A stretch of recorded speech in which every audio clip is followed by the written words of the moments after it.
My name is Linda Hayes.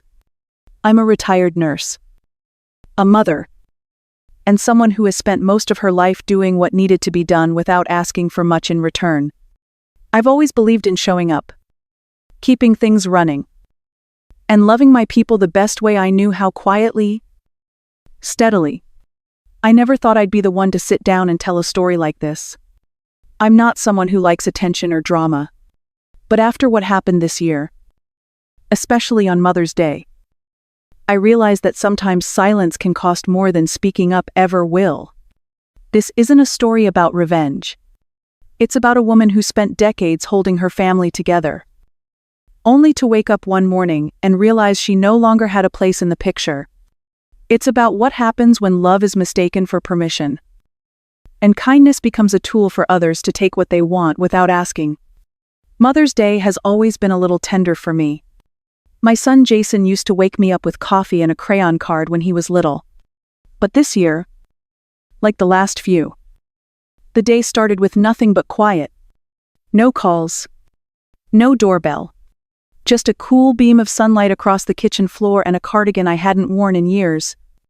I know I'm not the only one who's ever felt invisible in a room full of people you helped raise. I know the ache of being needed for years, then slowly pushed to the edges once you're no longer convenient.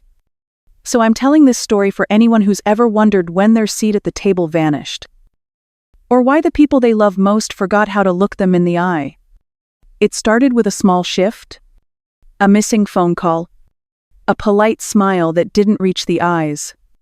But what it became, well, that's the part I never saw coming. And it's why I'm here now, to share how I got my voice back. Not to shout, just to finally speak. It was a Sunday morning like any other. The kind of morning where the light comes in soft through the kitchen blinds, and the whole house feels like it's holding its breath. I woke up before the alarm, not because I had anywhere to be, but because old a bit never quite let go. The house was still, not quiet in a peaceful way, but the kind of quiet that reminds you no one's coming.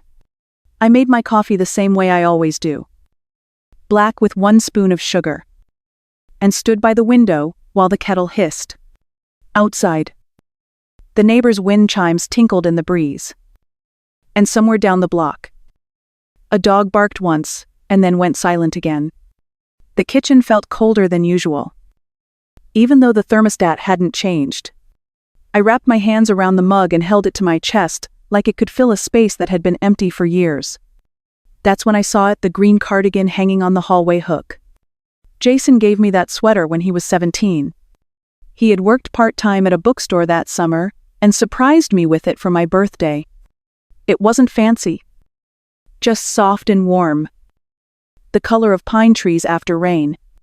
I hadn't worn it in years, but something about that morning made me reach for it. I laid it out on the ironing board and pressed it slowly, like smoothing time. I remembered how proud he'd looked when I put it on the first time. How he said it reminded him of those walks we used to take through the woods near my sister's old cabin. Back then, he noticed things. Now, I wasn't sure he noticed me at all. Just as I finished the sleeves, my phone buzzed. A text from Jason. 4 words. Car will pick you. No punctuation. No happy Mother's Day. No, see you soon. Mom. Just a logistics update. I stared at the screen for a long time. Told myself at least he remembered. Maybe Rachel reminded him. But I told myself that still counted.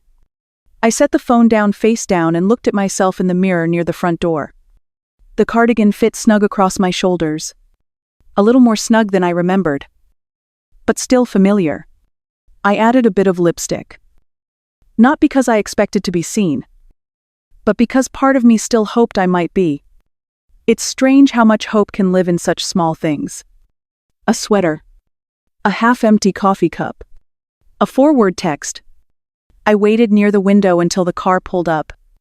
The driver didn't say much, just nodded when I gave him the address.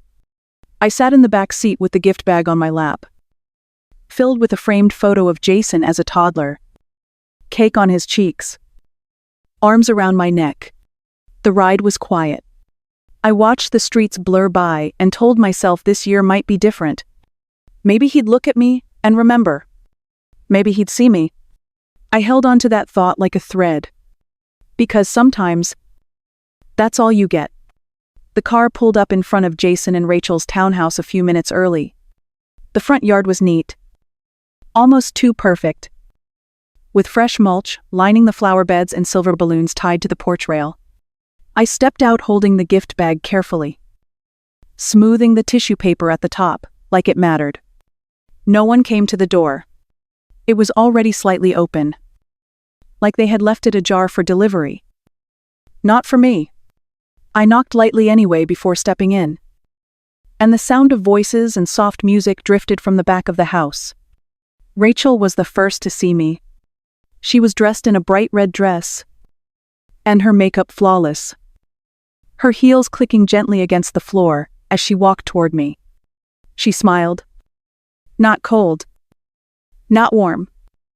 Just polite. She told me her mother was already in the living room and gestured vaguely toward the kitchen. Jason was by the fireplace, laughing with Rachel's brother. He looked relaxed, like a guest in his own home. He didn't look up. I stood there for a moment, unsure if I should interrupt or just blend in. A younger woman, maybe one of Rachel's cousins, pointed to a seat for me at the far end of the kitchen island.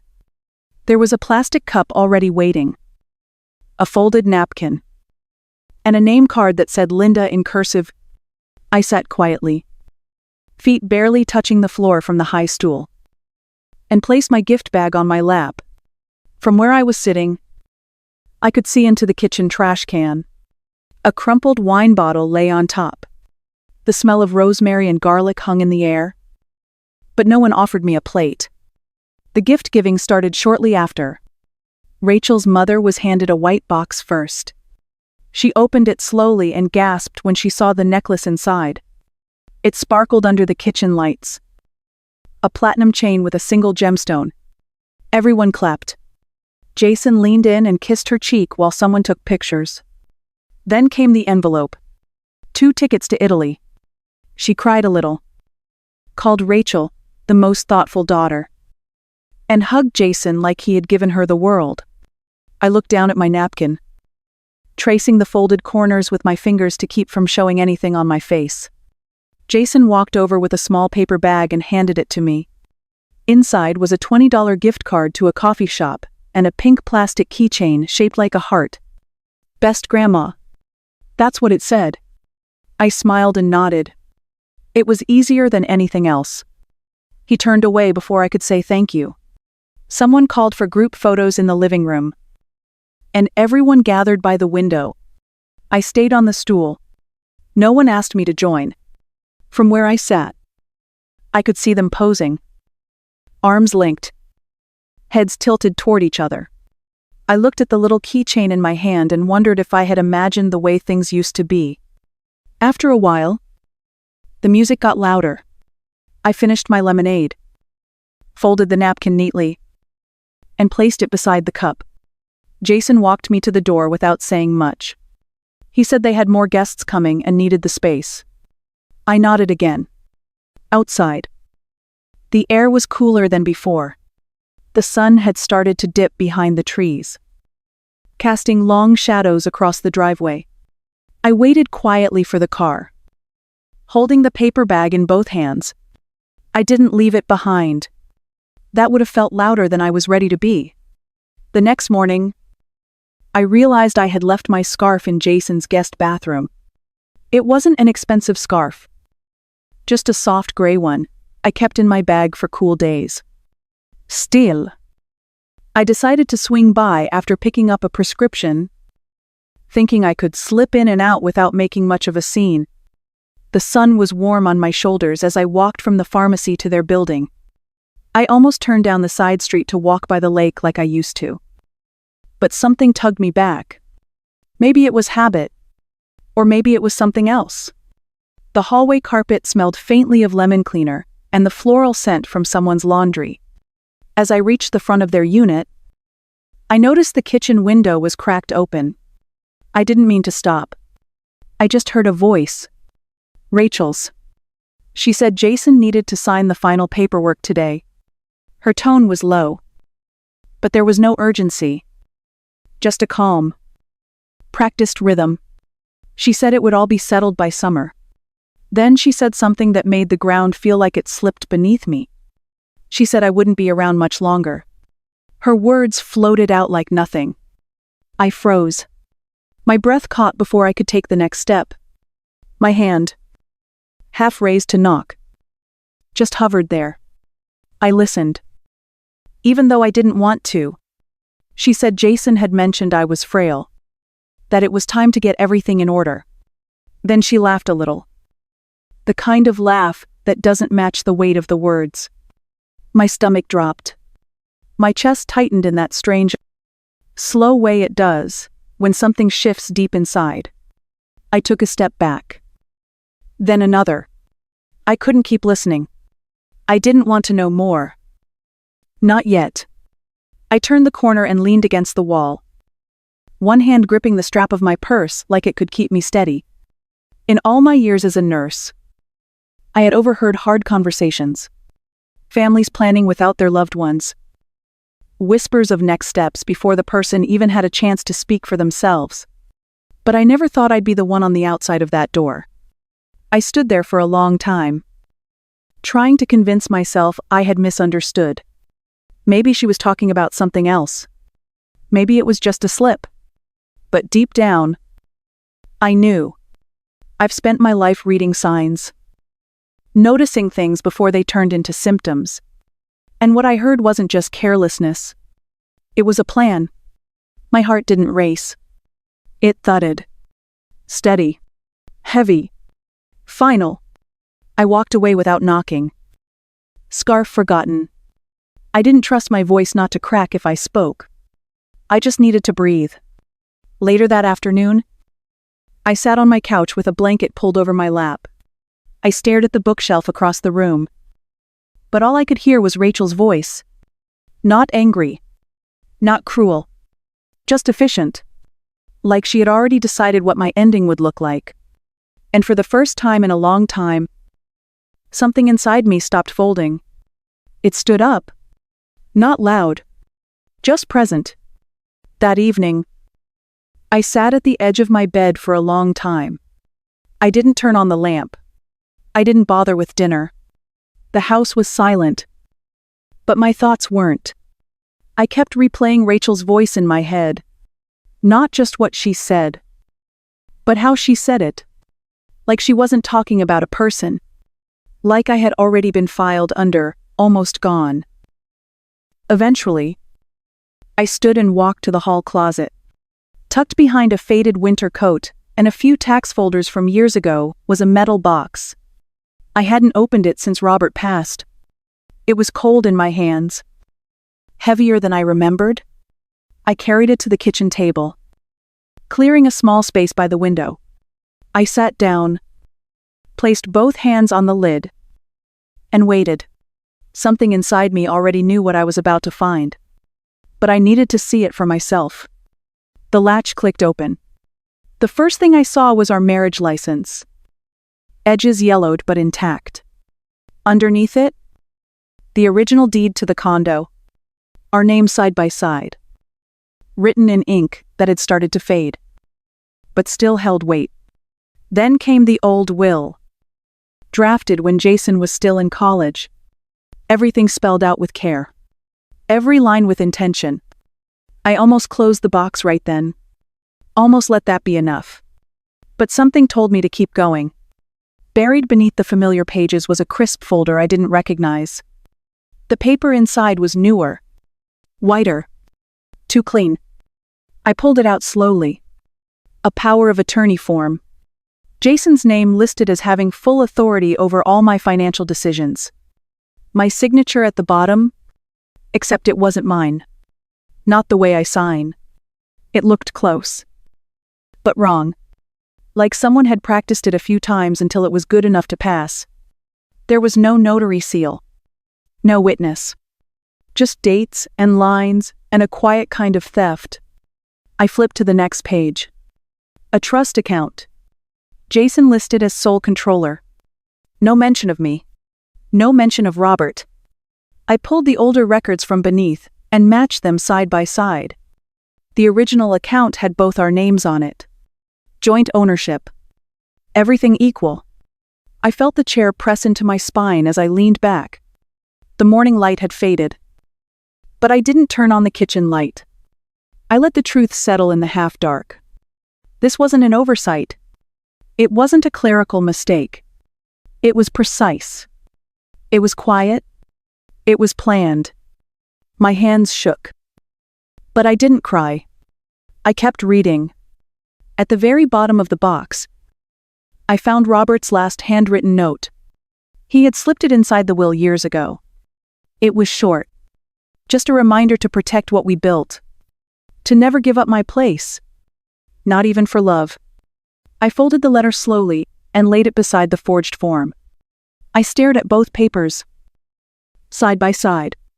What we built and what was taken. For years, I had believed I was slowly fading.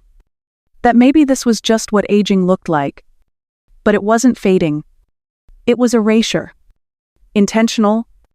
Steady. Almost complete. And it was the moment I stopped telling myself I was imagining things. This was no longer grief.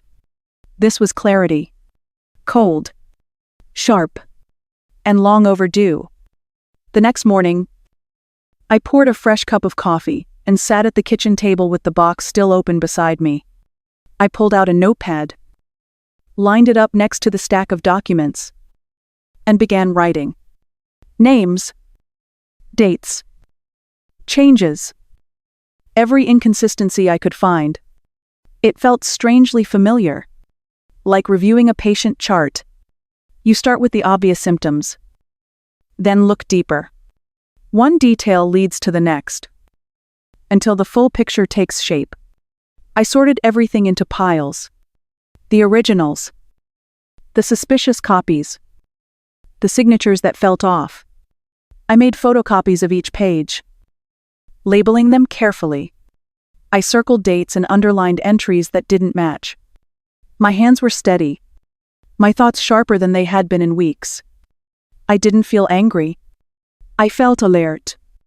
And for the first time in a long time, I felt like I was doing something that mattered. By the afternoon, I knew I needed someone who could help me navigate the legal side. That's when I thought of Judy. She had been the administrative lead at the hospital where I worked. Smart. Steady. The kind of woman who could handle 6 crises before lunch and still remember your birthday. We hadn't spoken in a while. But when I called, she picked up right away. I told her what I found. She didn't say much at first. Just listened. Then she said one name. Megan Grant. An attorney who handled elder protection and financial abuse cases. Someone she trusted. I wrote the name down slowly. Underlined it twice. And thanked her. Judy didn't offer pity. She offered direction. That mattered more. The next day, I called Megan's office. Her assistant scheduled a consultation and told me what documents to bring. I gathered everything into a folder and placed it inside my old tote bag. No tears. No shaking. Just a quiet readiness I hadn't felt in years. That evening, I sat back at the table and reviewed everything again. It wasn't just paper anymore.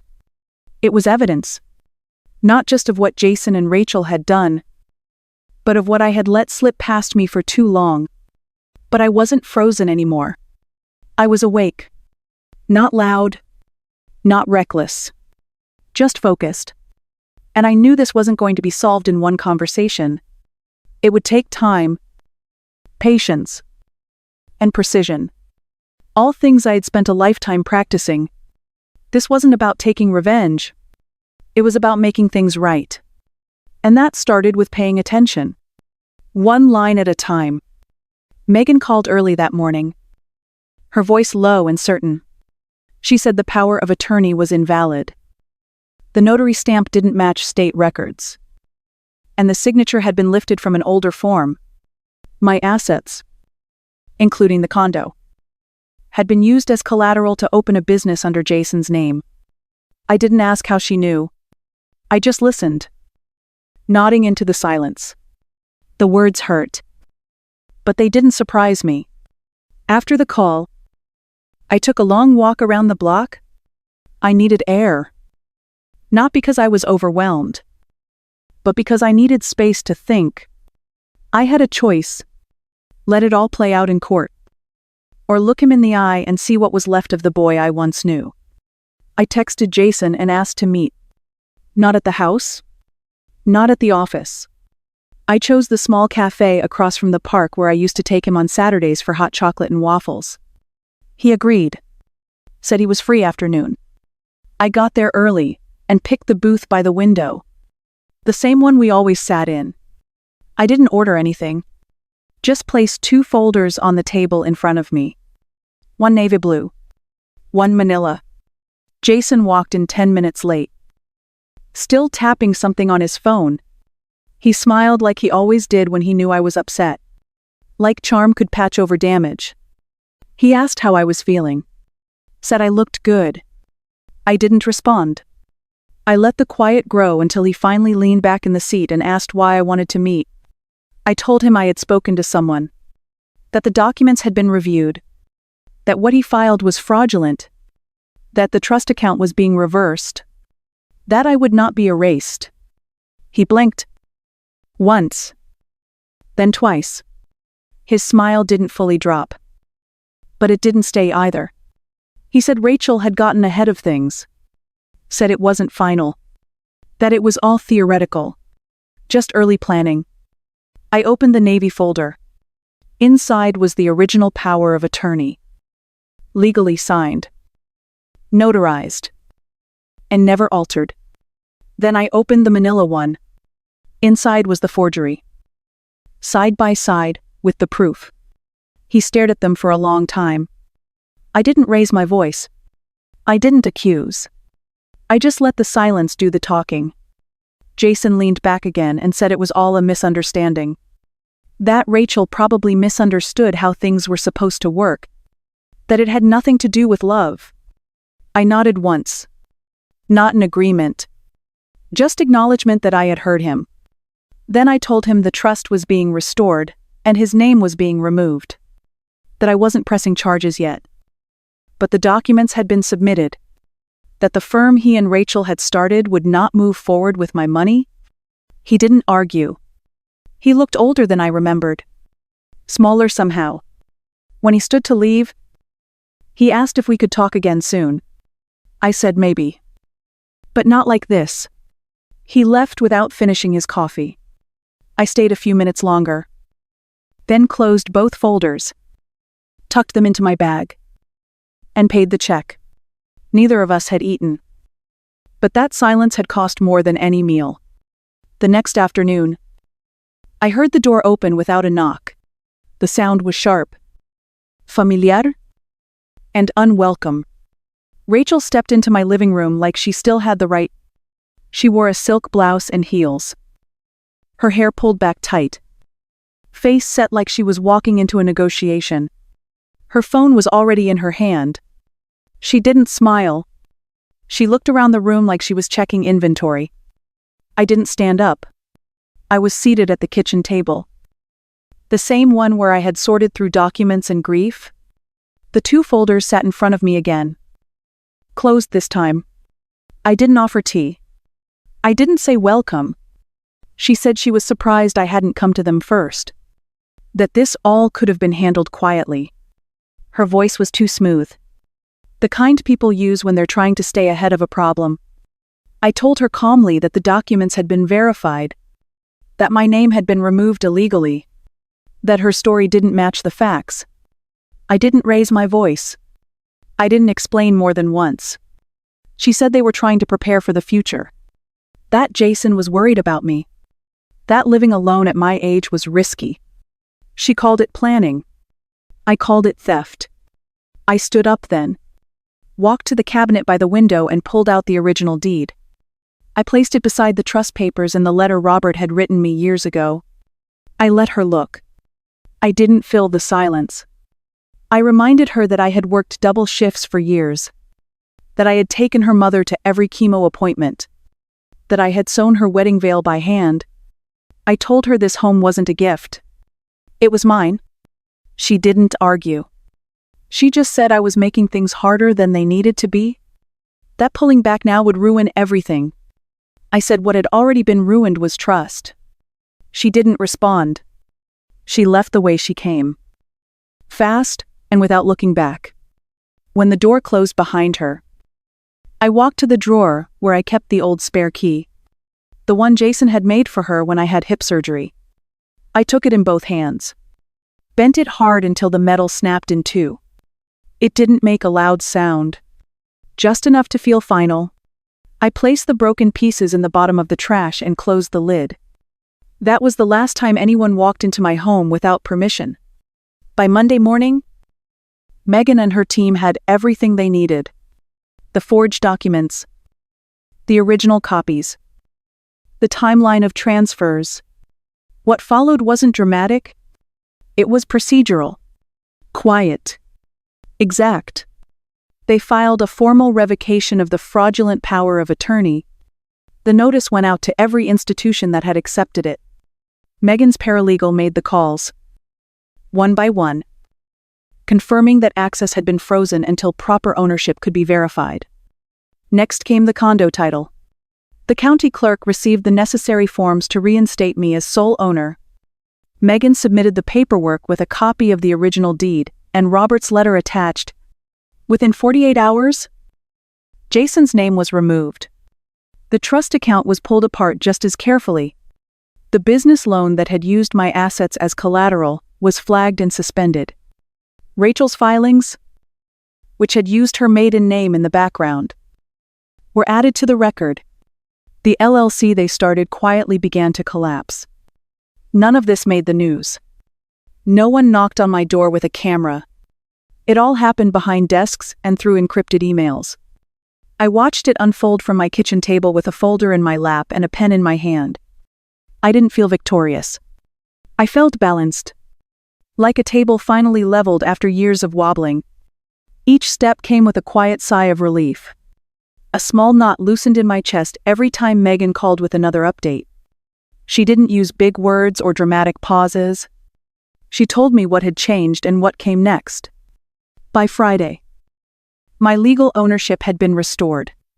The accounts were back in my name, the fraudulent entries scrubbed from record. It was surgical, clean, and I knew how rare that was. I thought I would feel something bigger, but all I felt was breath, full and steady, like I had been holding it for months and only now realized it. The betrayal hadn't vanished.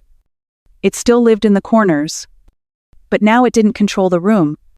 Now it had been reduced to paper, to pages I could fold up and put away. And that was enough. I didn't need applause or an apology. I just needed the truth to be whole again. And now it was, quietly, completely, mine. A week after everything was finalized, I made a call that had been sitting in the back of my mind for years. It wasn't about lawyers or property this time. It was about legacy, about doing something with what was left. I scheduled a meeting with a local foundation that supported community grants. When the day came, I put on my good shoes and a soft shade of lipstick. It was the first time in weeks I had looked in the mirror and seen someone steady. I told the board I wanted to start a fund for retired nurses over 70, especially those living alone. Women like me who had spent decades caring for others and now faced silence where family used to be. They asked thoughtful questions. I had answers. I showed them the numbers. What I was willing to give. What I hoped to grow. It didn't need my name on it. It just needed to exist. By the following Friday, 60% of my assets were moved into the fund. The rest I kept, not because I needed much, but because I finally understood something. Keeping something for yourself is not selfish. It is survival. That afternoon, I found the little bracelet Jason had made when he was 8. Plastic blue beads with letters that spelled out Mom. I used to think I'd be buried with it. But it didn't belong with me anymore. I placed it in a padded envelope, alongside the spare set of keys. No note? No explanation. Just an ending. When I slid it into the mailbox, I didn't cry. I walked home with empty hands and a lightness in my chest. It wasn't joy. It wasn't grief. It was space. And I knew then that reclaiming your life doesn't always look like starting over. Sometimes it just means planting something better in its place. Quietly. On your own terms. That Sunday, I opened the back of my dresser drawer and pulled out a photo I hadn't touched in years. It was from a summer fair. The kind with kettle corn and carousel music. Jason must have been 6. His arms wrapped tight around my neck. Cheeks sticky with caramel and joy. We had won a small prize that day. A red balloon he begged me to carry when his hands got tired. I remember the way he looked at me in that moment. Like I was the whole world. I held that picture in my hands for a long time. Then I reached for the scissors. I didn't tear it. I didn't burn it. I simply trimmed the edge. Slowly. Carefully. Until only Jason remained. A boy standing in sunlight with a balloon in one hand and a wide grin. I slid the photo back into the frame and hung it near the bookshelf. Now there's a space beside him. A blank where my shoulder used to be. It doesn't scream. It doesn't accuse. It just is. I stood in front of it and breathed. Not out of sadness. Not out of regret. Just to feel what it meant to no longer carry the shape of something that had already left. That photo doesn't make me angry. It reminds me that I was there. That I gave what I had. And that letting go doesn't mean pretending it didn't happen. It means honoring that it did and still choosing peace. Sometimes reclaiming your place isn't about stepping back in. It's about stepping aside with clarity. Knowing you don't have to keep proving you belonged there in the first place. If any part of this story felt like yours, I hope you take a moment for yourself. Maybe to reflect. Maybe to write something down. Or maybe just to sit in your own quiet and know that you are not alone. Leave a comment if you've ever had to step away from a version of yourself that no longer fit. Or leave a heart if you've ever stood in silence and called it strength. Either way, I see you. And your story matters. 2.